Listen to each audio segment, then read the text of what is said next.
सिद्ध योग में आपका स्वागत है।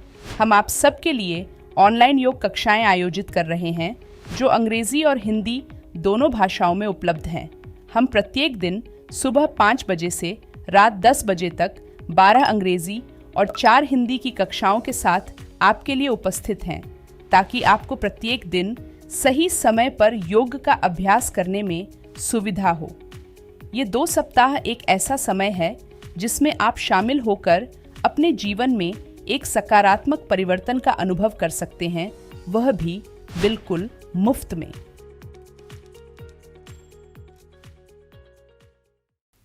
दोस्तों, क्या आप अपनी अवेयरनेस और कंसंट्रेशन को बढ़ाना चाहते हैं? आप किसी भी चीज़ पर फोकस नहीं कर पाते हैं, आपका कंसंट्रेशन बहुत ज़्यादा लो रहता है, आपकी बॉडी बहुत ज़्यादा वीक रहती है और आपका जो चीज़ें आप भूल जाते हैं, रख कर बातों का आपको ध्यान नहीं रहता है। साथ ही साथ आप अपनी ओवरऑल बॉडी की स्ट्रेंथ बढ़ाना चाहते हैं, अपने माइंड और बॉडी को बैलेंस करना चाहते हैं और अपने आप को एडवांस आसनों के लिए तैयार करना चाहते हैं, अपनी ओवरऑल बॉडी की स्ट्रेंथ पर और अलाइनमेंट पर काम करना चाहते हैं, तो आज के इस अभ्यास में हम आपको एक ऐसे आसन के अभ्यास के बारे में बताएंगे जो आपकी इन सारी परेशानियों को, समस्याओं को दूर करने में हेल्प करेगा। और साथ ही साथ इस आसन के लगातार अभ्यास से आपको और भी कई सारे लाभ मिलेंगे, फिजिकल और मेंटल बेनिफिट मिलेंगे, जिनके बारे में हम आपको इस आसन के अभ्यास के दौरान बताएंगे। तो मेरा नाम है अतुल मिश्रा और सिद्ध योगा में आप सभी का स्वागत है। तो चलिए दोस्तों, हम लोग चलते हैं अपने देवदत्त पानासन फॉलन एंजल पोज के अभ्यास की तरफ। और इस आसन के अभ्यास को करने से पहले इस आसन की कैटेगरी और कॉन्ट्रा इंडिकेशन को समझ लेते हैं। तो दोस्तों, ये आसन जो है आपके एडवांस आसनों की कैटेगरी में आता है। साथ ही साथ ये एक बैलेंसिंग पोज भी है और ये एक इन्वर्जन पोज भी है। तो ये थी इस आसन की कैटेगरी। अब काउंटर इंडिकेशंस को समझ लेते हैं। तो दोस्तों, अगर आपको हाई ब्लड प्रेशर की समस्या है, आपको सर्वाइकल से रिलेटेड कोई समस्या है, सर्वाइकल पेन है, आपको बैक पेन है, आपको हाई ब्लड प्रेशर या लो ब्लड प्रेशर की समस्या है, आपको शोल्डर से रिलेटेड कोई इंजरी है, बैक से रिलेटेड कोई इंजरी है, तो आपको इस आसन का अभ्यास नहीं करना है। तो एडवांस आसन है, तो इस आसन के अभ्यास को करने के लिए आपको पूरी तरह से फिट होना जरूरी है। आपकी कोर स्ट्रेंथ अच्छी होनी चाहिए, आपका बॉडी और माइंड का बैलेंस अच्छा होना चाहिए इस आसन का अभ्यास करने के लिए। तो चलिए दोस्तों, हम लोग चलते हैं अपने इस आसन के अभ्यास में आगे की तरफ। और सबसे पहले समझ लेते हैं कि कौन कौन सी प्री प्रैक्टिसेस आपको करनी है इस आसन के अभ्यास को करने से पहले। तो दोस्तों, आपको प्रैक्टिस करनी है अपने शीर्षासन हेड स्टैंड की, आपको प्रैक्टिस करनी है अपने ट्राइपॉड हेड स्टैंड की इस आसन के अभ्यास को करने से पहले। और बकासन का अभ्यास बहुत ही ज़्यादा जरूरी है इस आसन के अभ्यास को करने से पहले, जो कि आपकी स्ट्रेंथ को इंप्रूव करेगा, आपकी कोर की और आपके शोल्डर्स की स्ट्रेंथ को बढ़ाने के लिए। ठीक है, तो चलिए दोस्तों, देखते हैं कौन कौन से प्री प्रैक्टिसेस आपको कैसे करने हैं इस आसन के अभ्यास के लिए। तो सबसे पहले आपको जो है हेड स्टैंड का अभ्यास आना चाहिए इस आसन के अभ्यास को करने के लिए, क्योंकि इसमें आपकी ऑलमोस्ट पोजीशन इस तरीके से रहती है। तो आपको अपनी पूरी बॉडी को एक लाइन में लाना बहुत ज़्यादा जरूरी है, जो कि आप हेड स्टैंड का अभ्यास करके जो है अपनी पूरी बॉडी की स्ट्रेंथ को बढ़ाकर उसको एक लाइन में ला सकते हैं। ठीक है, तो ये हेड स्टैंड का अभ्यास आपको अच्छे से कर लेना है, आपको निपुण हो जाना है हेड स्टैंड के अभ्यास में इस आसन का अभ्यास करने के लिए। इसी तरीके से आप लोग जो है ट्राइपॉड हेड स्टैंड की प्रैक्टिस करनी है आपको इस आसन के अभ्यास के पहले। तो ये ट्राइपॉड हेड स्टैंड जो है ये भी बहुत ज़्यादा हेल्प करता है आपकी कोर की स्ट्रेंथ को बढ़ाने के लिए, बॉडी के अलाइनमेंट को अच्छा करने के लिए और आपकी हैंड्स की स्ट्रेंथ को बढ़ाने के लिए। क्योंकि आपके देवदत्त पानासन फॉलन एंजल पोज के अभ्यास में भी आपको अपने दोनों हाथों की सपोर्ट से अपनी पूरी बॉडी को स्टेबल रखना होता है। तो इसलिए आपको ये आसन जो है ट्राइपॉड हेड स्टैंड बहुत ज़्यादा हेल्प करेगा।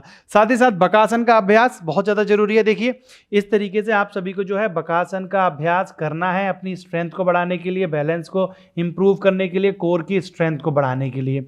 तो ये जो तीनों आसन है इनकी प्रैक्टिस जो है आपको बहुत अच्छे से कर लेनी है। और इन तीनों आसनों के अभ्यास में आप लोग 30 से 40 सेकंड तक आराम से होल्ड करने लगेंगे। उसके बाद आपको अपने फॉलन एंजल पोज की प्रैक्टिस करनी है, क्योंकि आपकी स्ट्रेंथ अच्छी होनी चाहिए। अगर आप गलत तरीके से करेंगे तो आपकी नेक जो है वो इंजर्ड हो सकती है।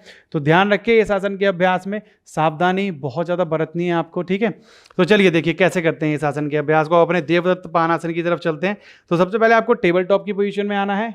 ठीक है, और टेबल टॉप की पोजीशन में आने के बाद जो है हमें इस आसन को अपनी नेक से करना होता है, दोनों तरफ। नेक को दाईं तरफ करके भी करते हैं और नेक को बाईं तरफ टर्न होकर भी करते हैं। तो आपकी नेक मसल्स को काफ़ी अच्छा स्ट्रेच मिलता है, आपकी नेक की स्ट्रेंथ बढ़ती है। ठीक है, तो देखिए आपको दोनों हाथों को इस तरीके से रखना है और उसके बाद आपको अपनी एल्बोज को बैंड करते हुए अपने फेस को राइट साइड टर्न करते हुए ऐसे रख लीजिए। ठीक है, उसके बाद आपको अपने दोनों घुटनों को सीधा करना है और अपने दाएं पैर को ऊपर उठा के पहले इस तरीके से आपको जो है इस आसन के अभ्यास की शुरुआत करनी है, एक पैर के साथ। फिर आप दूसरे पैर के साथ सेम पोजीशन रखिए। तो यहां पर भी आपको जो है आपके हैंड्स पर काफ़ी वेट आपको फील होगा, आपके हैंड्स की स्ट्रेंथ बढ़ेगी। और अगर आप अपने हाथों पर वेट अच्छे से नहीं रखेंगे तो आपकी नेक जो है इंजर्ड हो सकती है, इसलिए आपको ज़्यादा से ज़्यादा वेट अपने हाथों पर रखना है, अपनी नेक पर कम से कम वेट डालना है, क्योंकि नेक के इंजर्ड होने के चांसेस बहुत ज़्यादा रहते हैं इस आसन के अभ्यास में। इसीलिए आपको सावधानी बरतनी है, बहुत ज़्यादा वेट अपनी नेक पर नहीं डालना है, ठीक है। तो ये फर्स्ट स्टेप आपको दोनों तरफ से इसी तरीके से एक एक पैर के साथ ऊपर करके आपको प्रैक्टिस करनी है, जिससे कि आपकी हैंड्स की स्ट्रेंथ बढ़े। नेक्स्ट जो स्टेप है वो क्या आएगा, सेकंड स्टेप में आपको जो है सेम पोजीशन इस तरीके से, ठीक है। यहां पर आपको ध्यान रखना है कि आपका जो राइट एल्बो है, देखिए जो आपका, आप अगर राइट साइड टर्न कर रहे हैं अपनी नेक को, तो जो आपका लेफ्ट एल्बो है वो इस तरीके से बैंड होगा और वो आपकी रिब्स के पास सपोर्ट करेगा। थोड़ा सा आपको इन करना है एल्बो को और अपनी रिब्स के पास सपोर्ट करना है। तो इस तरीके से बाहर नहीं करना है, अपनी एल्बो को बैंड करते हुए अपनी लेफ्ट एल्बो को इन साइड प्रेस करना है। अपने हेड को इस तरीके से रखेंगे नीचे, ठीक है। और उसके बाद अपने राइट नी को अपने राइट आर्म पर रखिए इस तरीके से, और लेफ्ट लेग को धीरे धीरे ऊपर की तरफ उठाना है इस तरीके से, दोनों हाथों की सपोर्ट से। तो ये आपकी इस तरीके से पोजीशन रहेगी। देखिए साइड से देखिए, आपको जो है इस तरीके से रखना है। एल्बो को थोड़ा सा टिल्ट करेंगे अंदर की तरफ, फेस को डाउन करेंगे और नी को यहाँ रखिए। आप इस तरीके से प्रैक्टिस कर सकते हैं। फिर धीरे धीरे अगर पॉसिबल है तो लेफ्ट लेग को ऊपर उठा लीजिए। ब्रीथिंग पर ध्यान दीजिए, ब्लड सर्कुलेशन को फील करिए। वापस आने के लिए पहले अपना लेफ्ट लेग, फिर अपना राइट लेग। तो ये आपको जो है जरूरी चीजें ध्यान रखनी है इस आसन के अभ्यास में, कि ये आसन आपके ब्लड सर्कुलेशन को अपोजिट करता है, हेड की तरफ इंप्रूव करता है, जिससे कि आपका कंसंट्रेशन बढ़ता है, आपकी अवेयरनेस बढ़ती है, आपका बॉडी के ऊपर कंट्रोल अच्छा हो जाता है, ठीक है। और आपकी हैंड्स की स्ट्रेंथ, आपकी ओवरऑल बॉडी की स्ट्रेंथ इंप्रूव होती है इस आसन के अभ्यास से। तो जो जरूरी चीज़ें हैं वो आपको ध्यान रखनी है अभ्यास करते हुए, और आपको दोनों तरफ से करना होता है ये आसन का अभ्यास, ठीक है।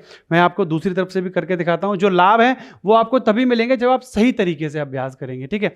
अब आपको देखिए दूसरी तरफ से करना है, तो फिर कैसे करेंगे, आप फेस को टर्न करिए इससे कि आपका फेस सामने की तरफ रहे, इस तरीके से रखिए, ठीक है। एल्बो नीज को सीधा करेंगे, लेफ्ट नी को अपने लेफ्ट एल्बो पर रखिए और राइट लेग को ऊपर उठाइए धीरे धीरे।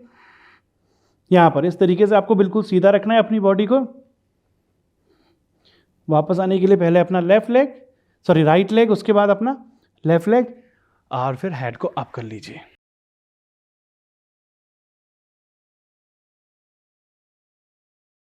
क्योंकि ये एडवांस आसन है तो थोड़ा सा टाइम आपको लगेगा अपनी बॉडी का अलाइनमेंट सही करने में, अपने पोस्चर को इंप्रूव करने में और आसन के फाइनल पोज में जाने में, ठीक है। तो आपको जल्दबाजी नहीं करनी है, धीरे धीरे जो है स्टेप बाय स्टेप आपको आसन के अभ्यास में आगे बढ़ना है, ठीक है। और इस आसन के अभ्यास में आप जब अभ्यास कर रहे हैं तो हर वेरिएशन में आपको 20 सेकंड या 15 सेकंड, ठीक है, इतना रुकने का ट्राई कीजिए। अगर पॉसिबल नहीं है तो 5 से 10 सेकंड भी एनफ है स्टार्टिंग में। अगर आप इस आसन के अभ्यास में रुक रहे हैं तो जो स्टेप आपको बताए हैं उसी तरीके से आपको फॉलो करना है, तभी आप अच्छे से कर पाएंगे। और प्री आसनास, जो आसनास आपको इस आसन के अभ्यास के पहले करने हैं, उनका अभ्यास आपको जरूर करना है अच्छे से, अदरवाइज आप इंजर्ड हो सकते हैं और आप गलत तरीके से करेंगे तो आपको इसके नेगेटिव इफेक्ट भी मिल सकते हैं। तो दोस्तों मैं आशा करता हूं कि इस सारी जानकारी के साथ आप लोग अपने इस आसन का अभ्यास अच्छे से कर पाएंगे और ज़्यादा से ज़्यादा लाभों को आप ले पाएंगे इस आसन से मिलने वाले। तो चलिए दोस्तों, आप लोग कीजिए अपने इस आसन का अभ्यास। हम लोग मिलते हैं आपसे जल्दी ही एक नए आसन के साथ, तब तक के लिए नमस्कार।